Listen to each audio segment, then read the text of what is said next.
Welcome to Weight Loss and Wellness for Real, the podcast where people like you get the practical solutions and support you need to permanently lose the physical and mental weight so you can feel better and live the life you really want to live in the body and mind you really want to be living in. If you're looking to overcome your stress eating, overeating, binging behaviors, and move to a place of food and body freedom, as well as find more meaning and more moments of joy in life, you are in the right place.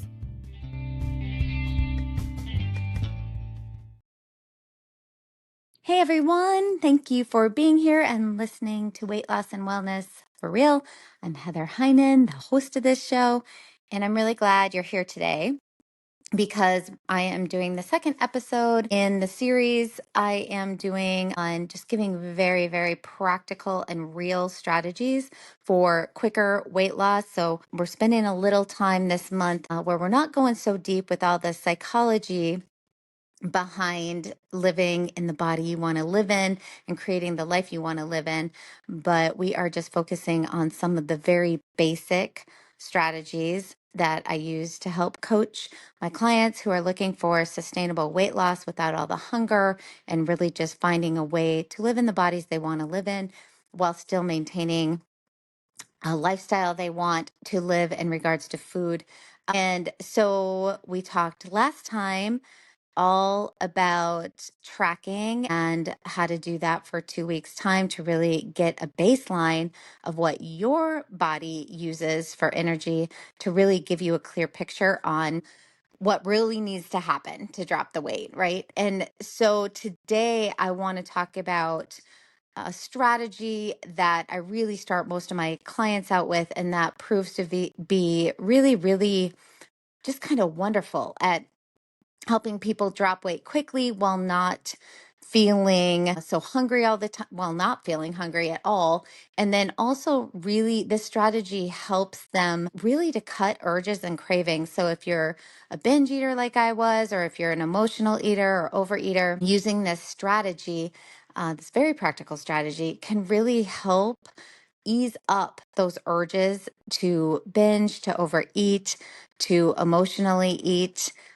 Because when we eat this way, it creates satisfaction within our body and brains for fullness, satiety. It nourishes our body. And so I'm excited to talk to you about this. Um, Also, if you're someone who has struggled with maybe losing weight and gaining it back, that yo-yo dieting, this is another great strategy that can really help interrupt that cycle. So we're going to talk about why protein and fiber are essential for weight loss and feeling full and getting that satisfaction from our food, which especially those of us who have used food for emotional reasons in the past, we really need our meals to feel satisfying to our body, not just our body, to our body and our brain. I'm going to talk about very practical level how to quickly spot high protein foods when you're grocery shopping. And I'm also going to give you a very simple label reading trick that's going to help you make smart choices really quickly. So by the end of the episode, I'm hoping you're going to know exactly what to look for, what to eat, and how to make smarter food choices without feeling deprived. Also, just like the last one, created a little PDF for that kind of goes along with this episode. So if you're someone who listens to this episode and you're like, okay, that sounds like something I can do, I want to try it, but there was a lot of information. I'm feeling very overwhelmed. I need things broken down. That's what the PDF is for. It's not quite as, what do I want to say? Not quite as detailed as the last one I did. So doesn't cost as much, but I haven't priced it yet by the time I'm recording this. So you'll just have to go to heatherheinen.com/store. It'll be there. And you can decide if you want to pay whatever they end up charging for it. So but I just want you to know that's going to be a resource that you can grab if you think it would be helpful for you. It's going to include grocery list, some brand name stuff with the protein bars that I talk about. It's really just going to go back over what we're talking about here, but break it down. So you have a grocery list you can take with you. You're going to have some sample meals or snacks to build around this concept of protein and fiber. There's just going to be examples in that PDF, so you don't have to think about it. I'm also going to use this formula that I'm going to talk about and teach you here, but it's a little bit mathy. So if that feels complicated after we talk about it, that PDF is going to break that down on how to use that when you're looking at labels. So, all right, let's get going. So let's talk first about protein. Protein really is, I've been preaching this for 20 plus years. Okay. So I know it's a trend right now in the this is what I will say, stuff in nutrition, the nutrition space, it really goes in cycles like everything else does, right? Higher protein diets, that's nothing new. That has been around forever. It's just now that's getting highlighted, and that's great because I believe it's actually the one thing that can really, really help those of us who use food for emotional support, who have binge eating going on, overeating going on. But even if you don't have those sort of things with food going on, the higher protein, focusing on protein, your daily meals, can really, really, really help stabilize your weight, keep you in weight maintenance, can help you lose weight if you're just simply trying to lose weight. So it really is the key to staying full and helping you lose that weight. In fact, recently I follow one of the head researchers on fat loss. I think he's been doing it for like 40 years. He's brilliant. And out of his lab, he's right now, they're doing these studies currently, so we don't have any results on them, but he said he is really starting to believe that you literally cannot overeat protein, that there's no way. So you could eat protein till the cows come home and you are not going to put on weight. And like I said, we don't have those studies actually backing that up, but that's actually what he's studying right now because that's his belief. So that should say something, right? Head researcher on fat loss. And by the way, this is key. If you are perimenopause, menopause woman like me, this becomes so incredibly important to maintain your weight, to not put on extra weight during this time in life, or to take off weight during this time in life. It plays a huge role. Protein plays a huge role in weight loss because there's a couple of reasons. It keeps you full longer. So protein takes longer to digest than carbohydrates, than fats. So this means you're going to feel satisfied for hours instead of craving snacks soon after a meal. Protein helps prevent muscle loss. So when losing weight, you want to burn fat. You want to get rid of fat, not muscle. Eating enough protein ensures your body burns fat instead of breaking down muscle tissue. And then protein boosts calorie burn. This is not semantically accurate. I'm just using this phrase because that's what most people use and understand. So it boosts calorie burn. Your body burns more calories. It takes up more energy, is actually probably the better way to say it, digesting protein than it does digesting fats or carbs. And this is called the thermic effect of food. And it means you naturally burn more energy when you eat protein.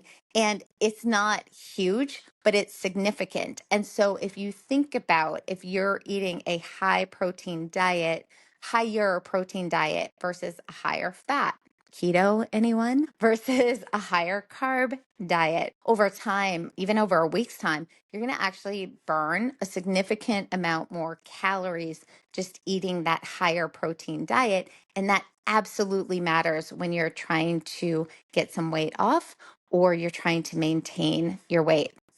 Okay, so protein's huge, but we have another one that's a really big deal. And this is almost bigger in regards to reducing hunger and cravings. So, fiber is just another huge weight loss powerhouse. And here's why: fiber slows digestion. This helps keep your blood sugar stable and really prevents that swinging of blood sugar that lead to cravings and urges. Fiber expands in your stomach, so certain fibers absorb water and physically take up space, which helps us feel full on fewer calories.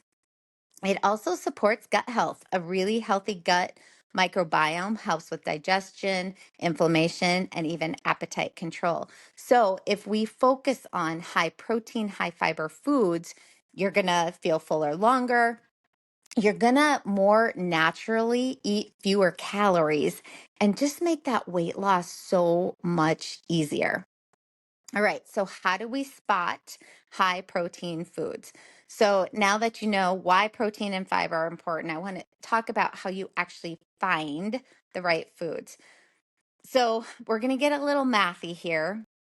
And for those of you who don't like math, just bear with me because for some people, this is going to be a really easy way to figure out how to make a choice on a food if it's high enough protein or not. So, one simple way to tell if a food is high in protein is by using the 15% rule.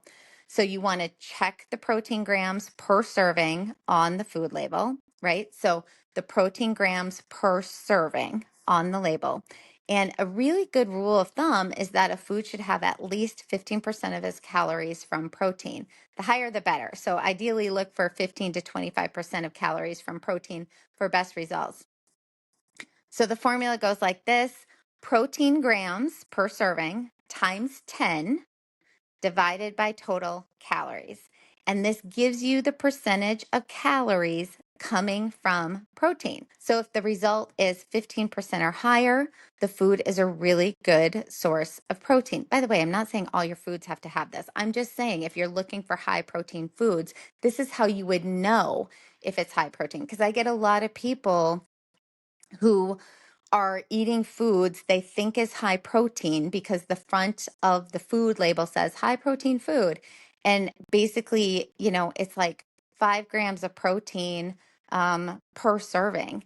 And that's nothing. That's nothing, right? You're just kind of getting bamboozled by the marketing on the front of that. So you want to actually go to the label and we want to make sure this high protein food this food you think might be high protein or finding out if it's high protein, we want it to be 15% or higher. That tells us it's a good source of protein. Now I'm going to go through a bunch of examples, so stay with me. We are going to move on from this.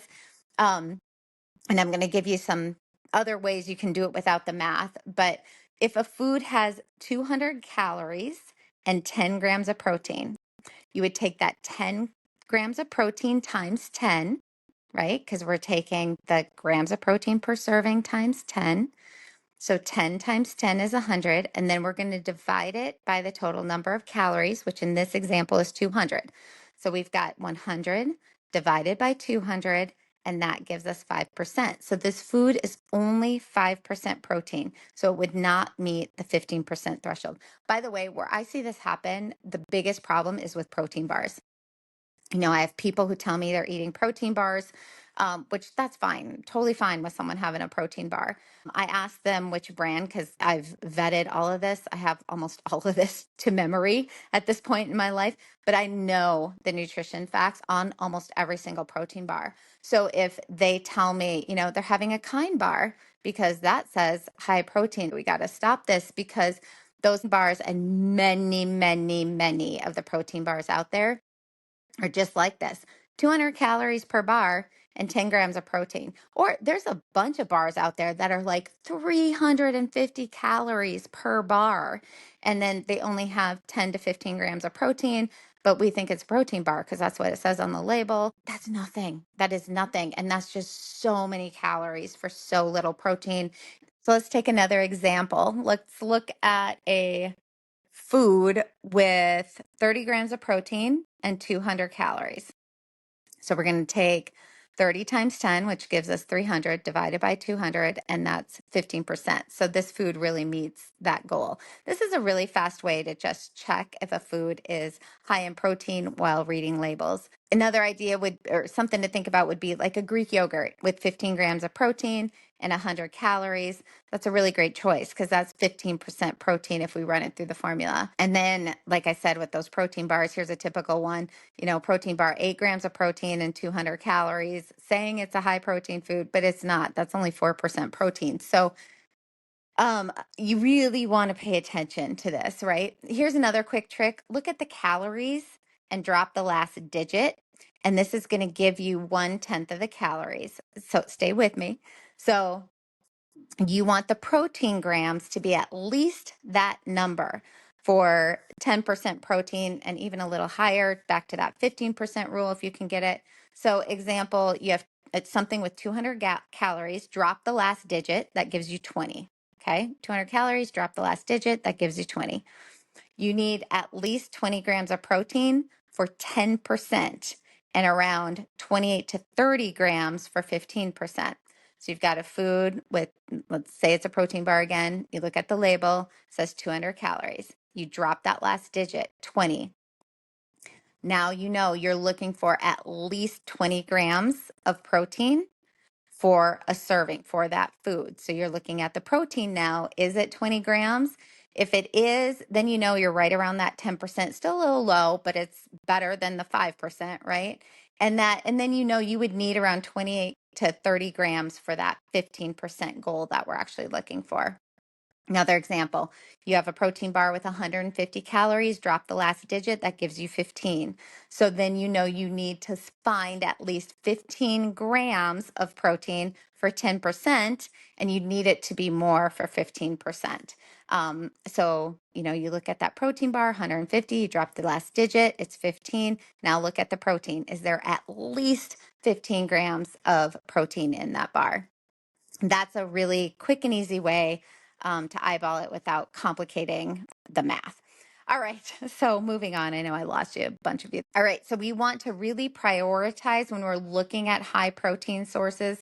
We want to actually prioritize whole food if we can. So the best high protein foods come from really whole, minimally processed sources. Your best bet is going to be animal based. So that's going to be chicken, turkey, fish, shrimp, eggs, cottage cheese, Greek yogurt. There are protein sources if you are plant based, things like lentils, beans, tofu, tempeh, edamame. What I just want you to understand with those sources is that they also come with a lot higher carbohydrates. So they're going to have a higher calorie count per protein gram. So for every gram of protein you're trying to get in, those plant-based sources are going to have a lot more calories. And that's why it can often be more difficult to drop weight using sources like this. Can it be done? Yeah, absolutely. It can. It just takes a lot more. You got to be a lot more on top of it if you're using foods like that to create a higher protein way of eating. Convenience options for those higher protein sources, that's going to be things like canned or pouched tuna or shrimp, rotisserie chicken, hard-boiled eggs, pre-cooked shrimp. I gave a lot of those in the PDF from last week's episode where we talk about those super easy high protein sources. Okay, so when you're shopping, you want to focus on protein first. You want to build meals around protein. And next, you're going to think about, how do I add fiber to this meal? And of course, some healthy fats and carbs as well, so that you can stay satisfied longer. But in this episode, we're talking about that protein and fiber stuff.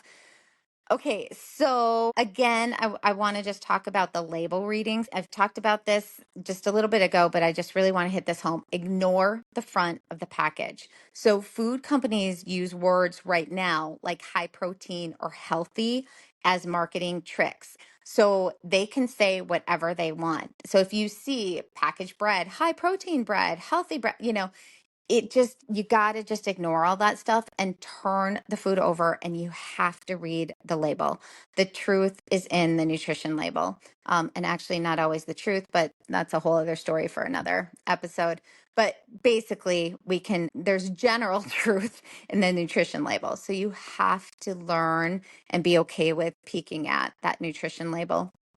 Okay, so check on these three numbers first. When you go to read a label, you want to look at protein per serving, right? We've talked about that. Look for at least 15 to 20 grams per serving for meals and snacks. Then you want to look at fiber per serving, and we are aiming for 5 or more grams of fiber per serving for meals and snacks. Now, that's a toughie.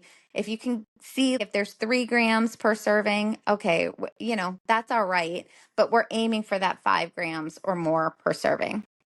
And then you want to look at added sugars. You really want to keep this number low. Ideally, this would be less than 5 grams per serving to really help prevent those blood sugar crashes and just all the negative impact that sugars can have when we are trying to lose or maintain weight.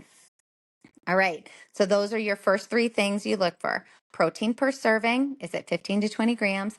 fiber per serving? Is it 3 or more grams per serving? And then added sugars, is it less than 5 grams per serving? Next, you're going to look at the ingredient list. The fewer ingredients, the better. The fewer ingredients, the better. If sugar is one of the first 3 ingredients, skip it. Just don't even buy it. And then look for whole food ingredients like chicken, eggs, nuts, whole grains instead of fillers, right? And fillers are going to be big words that don't sound like real food. Okay, so now you know why protein and fiber matter and how to find them. So let's wrap it up with a really simple action plan. Build your plate around protein. Make protein the star of every meal. At every meal, ask yourself, where's my protein? Aim for 25 to 35 grams per meal, depending on your body type and goals, and 15 grams per snack. Use the label reading trick. Protein grams versus total calories. Aim for at least 15% of calories from protein. And then look for at least 5 grams of fiber per serving and keep the added sugars low, under 5 grams per serving when possible. And then, practical stuff here. Stock up on easy, high protein, high fiber foods. So, Greek yogurt, I would really suggest if you're trying to drop weight, low fat, no sugar added Greek yogurt, eggs. And if you're trying to lose weight or drop weight, definitely using more egg whites versus whole eggs, cottage cheese, low fat to no fat, rotisserie chicken, beans, lentils, and then seeds can be a great fiber source like chia or flax seeds. Vegetables are a great fiber source. Berries are a great fiber source. So really making those the staples in your kitchen. And if you're choosing a snack bar, like a protein bar or packaged food, you really want to check the label to ensure it's truly high in protein and fiber. I'm just going to tell you the best protein bar out there, I believe right now, is David protein bars. And yes, I do rep for them, but I'm only repping for them because I think they're one of the best protein bars out there right now. So they're super low calories with the highest amount of protein, very clean ingredients, no sugar. They use allulose, which actually helps drop blood sugar. If you are really, I want to drop this weight and you need to help yourself get in more protein and you need something very quick and convenient, and you're looking for a protein bar, I'm just telling you, these are the best ones out there. And if those don't work for you, then I would say next best that you can find about anywhere is going to be the Quest brand. They are, excuse me, lower in calories, higher in protein than most protein bars out there. And they've got some not so awesome ingredients, but better ingredients than most. So if I am really goal driven to drop this weight and you need a protein bar, then I would just simply go with the David protein or the Quest bars. And I think that's it for today. We've gone through a lot here. I know there was a lot of math. I probably did lose some of you, and that's okay. But you really, I hope now understand exactly why protein and fiber help with weight loss and help with weight maintenance and how to and also, by the way, really help with urges and cravings and emotional eating and all those things. I'm hoping you maybe learned a little on how to quickly find high protein foods and how to read labels that can really empower you to make decisions in alignment with your goals. If you found this episode helpful, let me know. You can leave a review, share it with a friend if you think it'd be helpful to them. You can send me a message on my social media, Instagram at Heather, nope, at Heinen, Heinen, at Heinen Counseling and Coaching. You can direct message me there and let me know how it's going. And then again, I just, really want to say these are kind of the nuts and bolts of some of that real practical knowledge and things that really do help. They're the practical tools that really do help us maintain weight, lose weight, feel really good in our bodies. So just really think about building your plate, your meals and snacks. Always think about protein and fiber first, and then you can fill in the rest from there. Thanks for being here today. And one other thing. Also, that PDF will be available at heatherheinen.com/store. You can only find it by typing that in. It's not, you can't go to my website and find it, even though it's coming from my website, but it's hidden for everyone else. These are only for people listening to these episodes. So if you feel this is something you're trying to do, then go grab that PDF to make it a little bit more practical for you. heatherheinen.com/store, and it will be there. We will talk soon. The information in this podcast is intended to provide a broad understanding and knowledge of healthcare topics. This information is for educational purposes only and should not be considered complete and should not be used in place of advice from your physician or healthcare provider. We recommend you consult your physician or healthcare professional before beginning or altering your personal exercise, diet, or supplementation program.